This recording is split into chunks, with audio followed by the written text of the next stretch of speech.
Chapter 4 air around us का ये second part है। इससे पहले हमने इसका फर्स्ट पार्ट कर लिया है। सभी पार्ट्स आपको वीडियो की डिस्क्रिप्शन में और प्लेलिस्ट में मिल जाएंगे, तो आप एक बार वीडियो की डिस्क्रिप्शन और प्लेलिस्ट को ज़रूर चेक कर लेना। वीडियो आपने कंप्लीट देखना है और वीडियो देख के आपने बताना है कि आपको ये वीडियो कैसा लगा। तो सेकंड पार्ट हम यहाँ से शुरू कर रहे हैं, एयर एंड इट्स कॉम्पोजिशन, यानी कि जो एयर है वो किन किन गैसों से मिलकर बनी है, एयर में क्या क्या मिलता है, ठीक है, उसके बारे में हम डिटेल से पढ़ेंगे।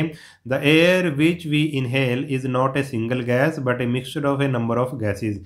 एयर जो हम सांस लेते हैं वो सिर्फ एक सिंगल गैस नहीं है, बल्कि वो कई गैसों का मिश्रण है, मिक्सचर है। It is found that up to an altitude of 90 km from the Earth's surface, the proportion of three major gases present in the atmosphere is uniform.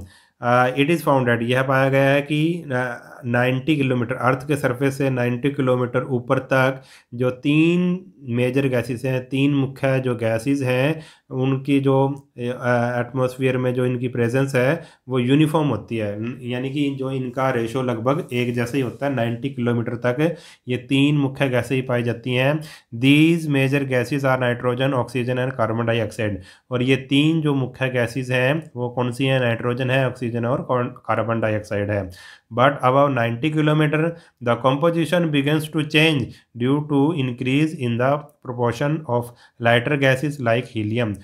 अगर 90 किलोमीटर से जब ऊपर जाएंगे तो क्या होता है भाई, जो ये कंपोजिशन है गैसेस का, एयर का, वो बदलना शुरू हो जाता है due to increase in the proportion of lighter, क्योंकि अब इसमें जो लाइटर गैसेस हैं, कुछ हल्की गैसेस की जो मात्रा है वो बढ़ना शुरू हो जाती है, जैसे कि इसने एक हल्की गैस का नाम लिया है helium. Apart from this gases the air also contains some amount of dust particle and water vapors। इसके अलावा एयर में कुछ डस्ट पार्टिकल भी होते हैं, धूल के कण भी होते हैं और वाटर वेपर्स भी होते हैं। Let us understand the importance of each of this constituents in the atmosphere. अब ये जो भी एटमॉस्फेयर के जो भी चीज़ें पाई जाती हैं इसमें, उसके बारे में हम डिटेल से पढ़ते हैं, इनकी इम्पोर्टेंस क्या है। नाइट्रोजन, सबसे पहले नाइट्रोजन गैस है, ये सबसे ज़्यादा यही गैस होती है हमारे एटमॉस्फेयर में। It occupies 78% of the total volume in the air. जो टोटल एयर का जितना भी वॉल्यूम है उसका 78% तो नाइट्रोजन गैस ही होती है। It is the most plentiful gas but has little direct importance to living organism. और इससे ये पता लगता है कि ये वाली जो गैस है ये सबसे ज़्यादा है एयर में, मगर इसकी जो इम्पोर्टेंस है लिविंग ऑर्गेनिज्म के लिए वो डायरेक्ट, जो ए लिटिल डायरेक्ट इम्पोर्टेंस, इसकी डायरेक्ट इम्पोर्टेंस बहुत ही कम है। When we inhale air a major amount of nitrogen is not utilized inside our body system. जब हम सांस लेते हैं तो जो हवा हमारे अंदर जाती है उसके अंदर नाइट्रोजन भी होती है, ऑक्सीजन भी होती है, कार्बन डाइऑक्साइड भी होती है, मगर मेजर अमाउंट ऑफ नाइट्रोजन, मगर नाइट्रोजन का बहुत बड़ा भाग हमारी बॉडी के अंदर कुछ भी नहीं करता, उसको यूटिलाइज नहीं किया जाता। On the contrary plants absorb nitrogen through the soil. और जबकि जो पौधे हैं वो क्या है, नाइट्रोजन को एब्जॉर्व करते हैं, मगर वो भी सीधा एब्जॉर्व नहीं कर सकते, वो भी एब्जॉर्व कैसे करते हैं? सोइल के थ्रू करते हैं, मिट्टी के थ्रू उसको एब्जॉर्व करते हैं। किसको? नाइट्रोजन को। This is used by plant to support their growth and development. और नाइट्रोजन का यूज़ जो पौधे हैं अपनी ग्रोथ के लिए और डेवलपमेंट के लिए करते हैं। This nitrogen is indirectly useful to us. इसलिए जो नाइट्रोजन है हमारे लिए इनडायरेक्टली, डायरेक्ट नहीं, इनडायरेक्टली यूजफुल है, क्योंकि यही जो पेड़ पौधों से हमें खाना मिलता है, ठीक है। तो ये इनडायरेक्टली यूजफुल है, डायरेक्टली इतनी यूजफुल नहीं है। नाइट्रोजन गैस हमारे लिए इनडायरेक्टली यूजफुल है, ये पेड़ पौधों के लिए यूजफुल है, और यही पेड़ पौधे खाकर हम अपना गुजारा चलाते हैं, इसलिए ये इनडायरेक्टली यूजफुल है। उसके बाद आगे भाई ऑक्सीजन। ऑक्सीजन क्या है? It is the second major gas in volume which makes up about 21% of the air. और एयर का 21% क्या होती है भाई? ऑक्सीजन होती है, और ये नाइट्रोजन के बाद ये दूसरे नंबर पे आती है जिसका वॉल्यूम ज़्यादा होता है। All living organism whether human beings और animal inhale oxygen from the surrounding air to stay alive. और जितने भी लिविंग ऑर्गेनिज्म हैं, चाहे वो ह्यूमन बींग्स हों चाहे वो एनिमल्स हों, ये सब ऑक्सीजन गैस को इनहेल करते हैं, यानी कि सांस ऑक्सीजन से ही लेते हैं ये, from the surrounding air to stay alive, जिंदा रहने के लिए ऑक्सीजन का यूज़ करते हैं। This oxygen is known as a life supporting gas, इसलिए इसको ऑक्सीजन को लाइफ सपोर्टिंग गैस भी कहते हैं, यानी कि ये लाइफ को सपोर्ट करती है, लाइफ इसी से ही चलती है। The atmosphere is continuously replenished of oxygen by the green plant through the process of photosynthesis, and this keeps a healthy balance of oxygen in the air. और जो एटमॉस्फेयर की जो ऑक्सीजन है उसकी आपूर्ति कहाँ से होती है, उसकी आपूर्ति पेड़ पौधों से होती है। ऑक्सीजन गैस की पूर्ति कहाँ से होती है, पेड़ पौधों से होती है, ग्रीन प्लांट से होती है, क्योंकि जो ग्रीन प्लांट्स हैं वो फोटोसिंथेसिस का प्रोसेस करते हैं और उससे ऑक्सीजन आप कह सकते हैं बनती है, और ये दैट कीप्स अस हेल्थ, इसलिए जो पेड़ पौधों के कारण ही एक बैलेंस बन जाता है किसका, ऑक्सीजन का एयर के अंदर, हवा के अंदर। यानी कि अगर पेड़ पौधे अगर सही ढंग से लगे हुए हैं, ठीक है, तो ऑक्सीजन का बैलेंस भी एयर में सही रहेगा। Therefore growing of trees and bushes is very important to maintain a balance of oxygen supply in the air. इसलिए growing of trees and bushes, ज़्यादा से ज़्यादा हमें क्या भाई, पेड़ और झाड़ियाँ वगैरह जो भी पेड़ पौधे हमें लगाने चाहिए। इससे क्या होता है, ये बहुत ही इंपॉर्टेंट है, इससे ऑक्सीजन का बैलेंस, ऑक्सीजन की सप्लाई बनी रहती है एयर में, क्योंकि पेड़ पौधे क्या भाई ऑक्सीजन छोड़ते हैं फोटोसिंथेसिस प्रोसेस में। आगे आ गया भाई, अगली जो गैस है वो है carbon dioxide. Although it constitutes a very small percentage 0.03% of the air, it is an important gas in maintaining the life cycle of plants over the earth. Although, जबकि ये जो गैस है कार्बन डाइऑक्साइड, ये बहुत ही, इसकी मात्रा बहुत ही कम होती है एयर में, 1% भी नहीं होती, एक क्या आधा परसेंट भी नहीं होती, ये होती है 0.03%, 0.03% ही होते हैं सिर्फ, ठीक है। मगर ये बहुत ही इंपॉर्टेंट गैस है life cycle of plant over the earth, plant के लाइफ साइकिल को चलाने के लिए, अर्थ पे जो भी प्लांट्स हैं उनके लाइफ साइकिल को चलाने के लिए ये गैस बहुत ही इंपॉर्टेंट है, carbon dioxide. The carbon dioxide gas absorb heat of the sun and warm up the lower atmosphere of the earth's surface। जो कार्बन डाइऑक्साइड की एक विशेषता ये होती है कि ये जो सूरज की गर्मी को सोख लेती है, एब्जॉर्ब कर लेती है, और जो हमारा लोअर एटमॉस्फेयर है, जो अर्थ के सरफेस के पास है, उसको ये क्या रखती है भाई, गर्म रखती है, ठीक है। जो हमारा एटमॉस्फेयर है, अर्थ के सरफेस का जो एटमॉस्फेयर है, लोअर एटमॉस्फेयर है, उसको ये गैस गर्म रखती है, क्योंकि ये सन से गर्मी ले लेती है, सन की गर्मी को सोख लेती है। Human beings and animal release carbon dioxide during the process of respiration. जो ह्यूमन बींग्स हैं और दूसरे एनिमल्स हैं वो क्या है, कार्बन डाइऑक्साइड जो रेस्पिरेशन के प्रोसेस के तहत वो कार्बन डाइऑक्साइड छोड़ते हैं। The green plants draw this carbon dioxide from the atmosphere and utilize it during the process of photosynthesis.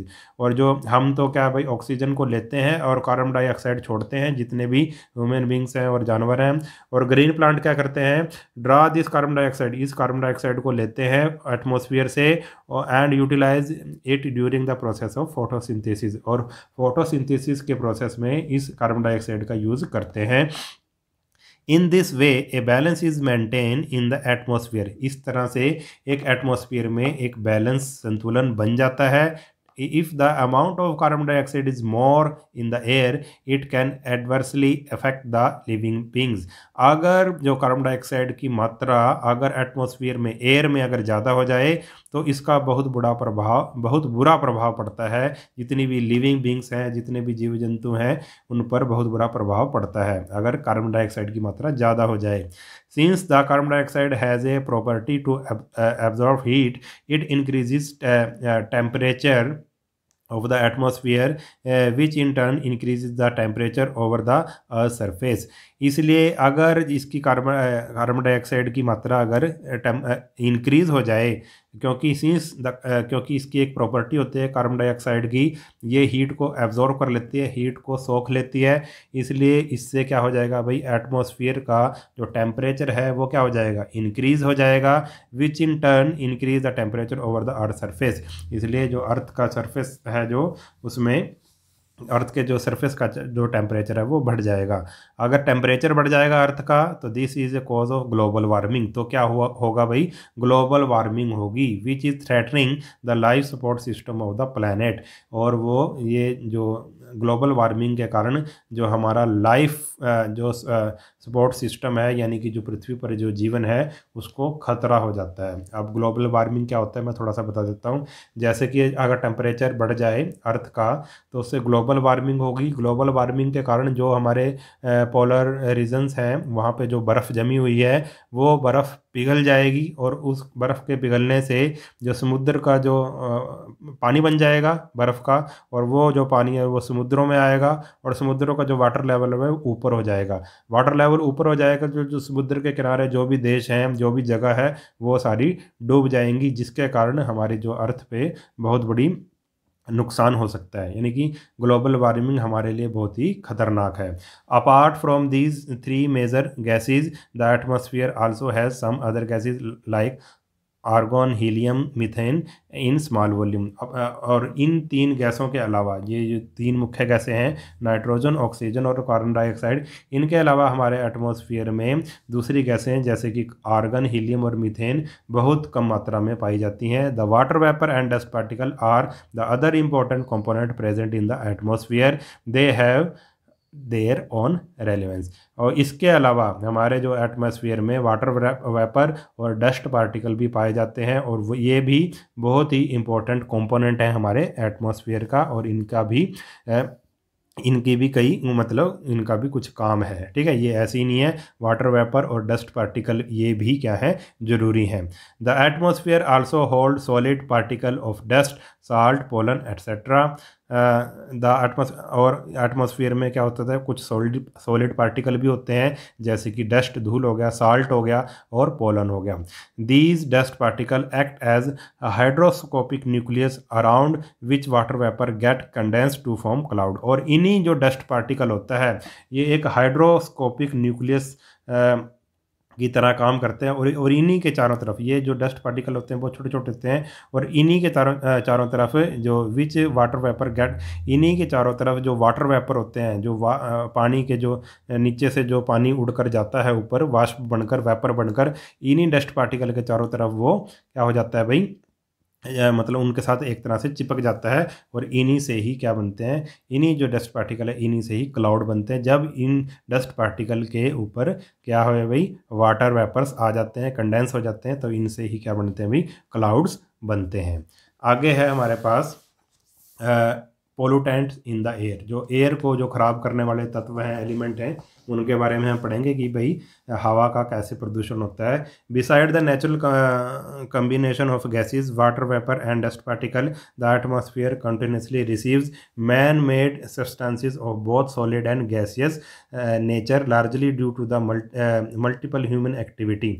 Beside the natural combination of, एक देखो, एक तो है नेचुरल कम्बिनेशन जो प्रकृति ने बना रखा है गैसेस का, जिसमें नाइट्रोजन है, ऑक्सीजन है, कार्बन डाइऑक्साइड है, ठीक है, वाटर वेपर है, डस्ट पार्टिकल है, ये तो है ही है एटमॉस्फेयर में। इसके अलावा भी जो एटमॉस्फेयर है वो लगातार जो आदमी के द्वारा बनाए गए सब्सटेंसेस हैं, चाहे वो सॉलिड है चाहे वो गैसेस फॉर्म में है, ये largely due to multiple human activity. जो भी मल्टीपल ह्यूमन एक्टिविटी हो रही है तरह, क्योंकि आदमी ने कारखाने खोल दिए हैं या दूसरी भी कई ऐसी चीज़ें हो रही हैं जिसके कारण गाड़ियाँ चल रही हैं, जिसके कारण धुआं क्या हो रहा है भाई, सॉलिड पार्टिकल या गैसेस पार्टिकल एटमॉस्फेयर में जाकर मिल रहा है, हवा में जाकर मिल रहा है। For example, playing automobiles in cities releases gaseous pollutants like carbon monoxide, sulfur dioxide, and lead particle, causing air pollution, which in turn is a cause of several diseases. For example, क्या किया है, जो भी ये गाड़ियों का धुआं जो शहरों में गाड़ियाँ चलती हैं उससे जो निकलता है, उसमें क्या होता है भाई, कार्बन मोनोऑक्साइड पोल्यूटेंट होता है, सल्फर डाइऑक्साइड और लेड के पार्टिकल हवा को गंदा करते हैं, जिसके कारण कई तरह की बीमारियां हो जाती हैं। The smoke particle when combined with fog form smog, causing serious health problem like irritation in eyes, skin disease, respiratory disease etcetera. जो स्मोक होता है यानी कि धुआं, धुएं के जो पार्टिकल जब फोग के साथ, फोग तो आपको पता है क्या होती है, धुंध होती है, जब धुंध और धुआं आपस में मिल जाते हैं तो क्या चीज़ बन जाती है, उसको कहते हैं भाई स्मोग। ठीक है, स्मोग में दो चीज़ें हैं, स्मोक और फोग। स्मोक प्लस फोग जब हो जाता है, स्मोक में, धुएं में जब धुंध मिल जाती है तो उसको स्मोक कहते हैं। और ये स्मोक बहुत ही खतरनाक होता है, इसके कारण कई तरह की बीमारियां हो जाती हैं, जैसे आँखों में जलन हो गया, स्किन डिजीज़ होगी, और सांस लेने से संबंधित कई बीमारियां हो जाती हैं।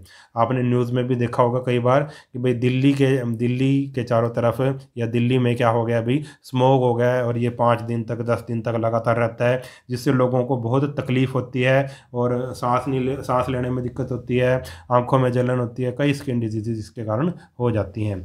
उसके बाद है भाई, occasionally volcanic eruptions in some countries also add solid and gaseous substances in large quantity to the atmosphere।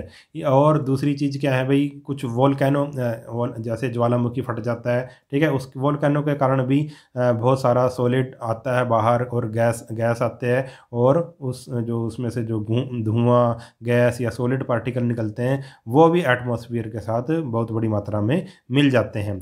Sometime forest fire add pollutant and cause further damage to the atmosphere. और कई बार जंगलों में आग लग जाती है, उसके कारण भी धुआं पैदा होता है या दूसरे पोल्यूटेंट पैदा होते हैं, और वो भी एटमॉस्फेयर को डैमेज करते हैं, ख़राब करते हैं।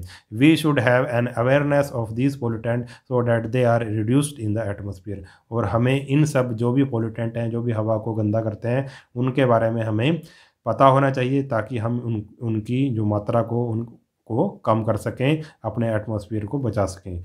डू यू नो में क्या है, pollution is also caused by burning of husk by the farmer. और पोल्यूशन जो भी हस्क क्या होता है, जो भी फार्मर जो फसल लगाते हैं, फसल लगाने के बाद जो भी दाना वगैरह होता है उसको प्राप्त कर लेते हैं, और जो भूसा बचता है उसको हस्क बोलते हैं। अगर उस हस्क को जलाया जाए, ठीक है, अगर उस हस्क को जलाया जाए तो उसके कारण भी धुआं उठता है, और उसके कारण भी क्या होता है भाई, पोल्यूशन, एयर पोल्यूशन होता है।